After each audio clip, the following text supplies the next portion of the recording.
जय हिंद एवरीवन, स्वागत है आपका वीनेशन 111 के एक नए एपिसोड में, जहां आपके लिए लेकर के आते हैं इंडियन डिफेंस की टॉप अपडेट्स को। और आज के इस वीडियो में हम बात करने वाले हैं HLFT-42, जिसको हम मारुत 2.0 के नाम से भी जानते हैं। इसके बारे में सब कुछ डिटेल में कि इसका करंट स्टेटस क्या है, इसके स्पेसिफिकेशंस क्या होंगी, ये क्यों हमारे लिए ज़रूरी है, क्या इसका स्टेल्थ वेरिएंट भी बनना चाहिए, इस पर भी हम बात करेंगे। तो चलिए शुरू करते हैं आज का अपना ये वीडियो।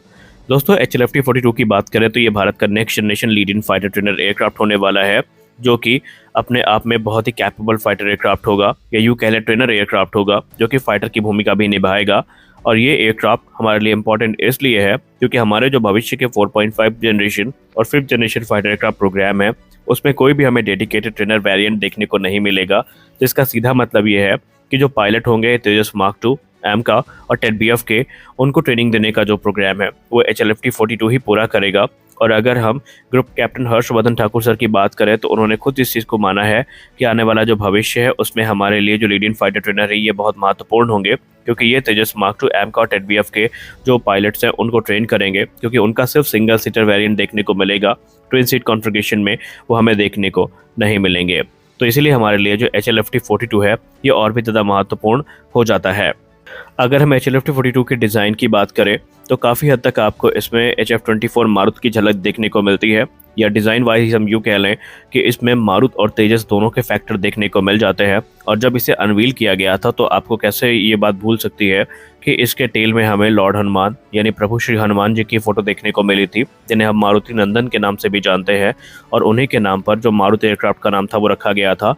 तो HLFT-42 में भी हमें जो मारुत का डिज़ाइन फैक्टर है ये देखने को मिलता है, और कहीं ना कहीं एक्सपर्ट्स ये मानते हैं कि ये मारुत का पुनर्जन्म ही है, जो कि HLFT-42 के तौर पर हमें देखने को मिला है। हाँ, वो ट्विन सीटर एयरक्राफ्ट था, ये हमें सिंगल इंजन कॉन्फ़िगरेशन में देखने को मिलेगा, लेकिन ये भारतीय वायुसेना के लिए एक अलग रोल को प्ले करेगा। दरअसल पहले ये माना जा रहा था कि इसमें कोई खास हमें एडवांस सेंसर या एवियोनिक्स देखने को नहीं मिलेंगी, और HLFT-42 सिर्फ एक ऑल मेटल बॉडी के साथ में आएगा, जिसमें स्विफ्ट विंड डिज़ाइन फैक्टर देखने को मिलेगा, क्योंकि इसको कॉस्ट कटिंग को ध्यान में रखना पड़ेगा और इसे एक्सपोर्ट मार्केट के ध्यान को रख करके बनाया जा रहा था।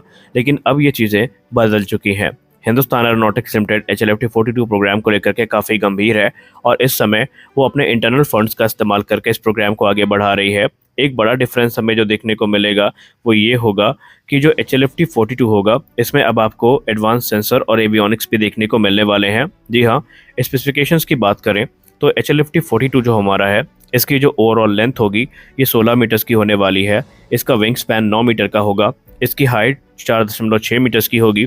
वहीं एयरक्राफ्ट डायमेंशंस के अगर हम डायमेंशंस की बात करें तो ये तेजस मार्क 1 और मार्क 1A की तुलना में थोड़ा बड़ा होगा, और काफ़ी हद तक अगर देखा जाए तो ये तेजस मार्क 2 की बराबरी कर सकता है। हालांकि ये जो एयरक्राफ्ट है इसको सुपरसोनिक स्पीड अटेन करने के पर्पज से बनाया गया है, ताकि जो ट्रेनी पायलट्स हैं उन्हें एक्चुअल सुपरसोनिक स्पीड का फील दिया जा सके कि उस स्पीड में एयरक्राफ्ट की कैरेक्टरिस्टिक्स कैसे होती है, कैसे उसको कंट्रोल करना होता है। सबसे खास बात यह है कि इसमें अलग अलग जो वर्चुअल मोड हैं डिस्प्ले के वो देखने को मिलेंगे, जहाँ पर वेपन डिलीवरी और भी दूसरी चीज़ें हैं उनको सिमुलेट किया जा सकेगा। एयरक्राफ्ट के इंटरनल फ्यूल कैपेसिटी की बात करें तो इंटरनल फ्यूल कैरिंग कैपेसिटी इसकी 3500 किलोग्राम की होगी। वहीं इसका जो मैक्सिमम टेक ऑफ वेट है ये तकरीबन 16500 किलोग्राम का होने वाला है। अब अगर हम इसके वेपन कैरिंग कैपेसिटी की बात करें तो सही मायने में ये माइंड ब्लोइंग है, क्योंकि HLFT-42 में आपको 11 हार्ड पॉइंट्स देखने को मिलेंगे, और इन 11 हार्ड पॉइंट्स में ये 10 BBR मिसाइल्स को कैरी कर सकेगा। क्या आप सोच सकते हैं एक ट्रेनर एयरक्राफ्ट जिसमें 10 BBR मिसाइल्स इस्तेमाल की जाएंगी, यानी अपने आप में चलता फिरता ये खुद एक कैपेबल फाइटर एयरक्राफ्ट होने वाला है। इसके अलावा इसमें क्लोज कॉम्बैट सिनेरियो को ध्यान में देखते हुए 2 क्लोज कॉम्बैट मिसाइल्स भी देखने को आपको मिल जाएंगी। सेंटर लाइन में ये एक बॉम्ब भी कैरी कर सकता है, और अगर हम इसके टोटल पेलोड कैपेसिटी की बात करें तो ये 4500 किलोग्राम से ज़्यादा होने वाली है। अब जैसा कि मैंने इस वीडियो की शुरुआत में कहा कि HLFT-42 को लेकर के ये माना जा रहा था कि इसमें ऑल मेटल बॉडी देखने को मिलेगी, और इसमें जो सुपीरियर इलेक्ट्रॉनिक्स और एवियोनिक्स है शायद वो मिसिंग मिले, जैसे कि fly by wire control system, advance एसा रडार, जबकि ऐसा बिल्कुल भी नहीं है। ये एज अ मॉडर्न वॉरफेयर में इस्तेमाल किए जाने वाले फाइटर जेट की तरह एक्ट करेगा, और इसमें स्टेट ऑफ द आर्ट जो एवियोनिक्स है वो देखने को मिलेंगी।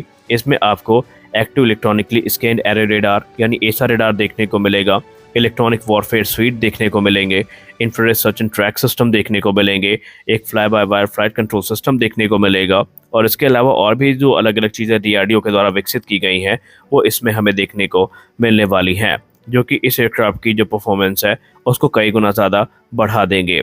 सबसे खास बात ये रहेगी कि इसमें आपको जो इन फ्लाइट रिफ्यूलिंग प्रोब है ये भी देखने को मिल जाएगा, यानी कि ये अपने मिशन के दौरान जो एरियल रिफ्यूलिंग है वो भी करने में ये सक्षम होगा।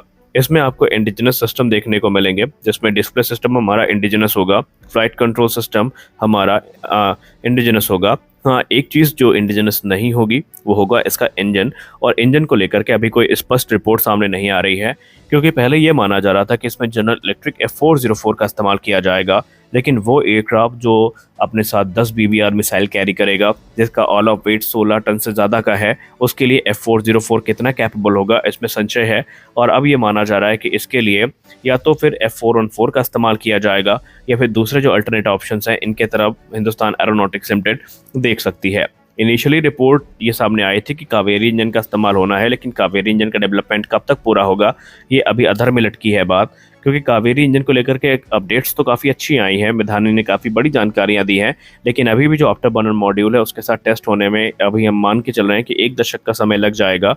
और ऐसे में संभावनाएं ज़्यादा यही हैं कि इसमें हमें सेम वही इंजन देखने को मिलेगा जो तेजस मार्क 2 में देखने को मिलता है, जो कि F414 हो सकता है। हालांकि कंफर्म रिपोर्ट ये नहीं है, लेकिन फिर भी हम ये मान के चलते हैं कि F414 इसमें देखने को हमें मिल जाएगा।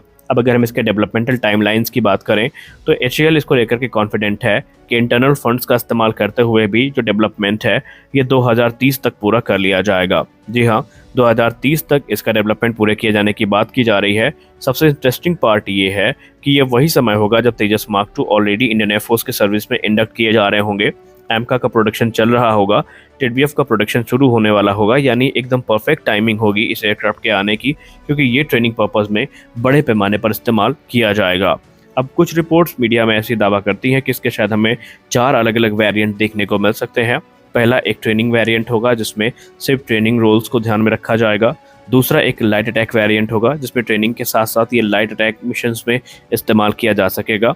तीसरा रोल इसका एक dedicated multi role fighter aircraft का होगा जो कि प्रॉपर कॉम्बैट रोल में इस्तेमाल किया जाएगा। और चौथा वेरिएंट जो हमें यहाँ पर देखने को मिल सकता है ये एक ऑमका देखने को मिल सकता है, यानी ऑप्शनली मैन्ड कॉम्बैट एयरक्राफ्ट। इसका भी एक वेरिएंट हमें देखने को मिल सकता है।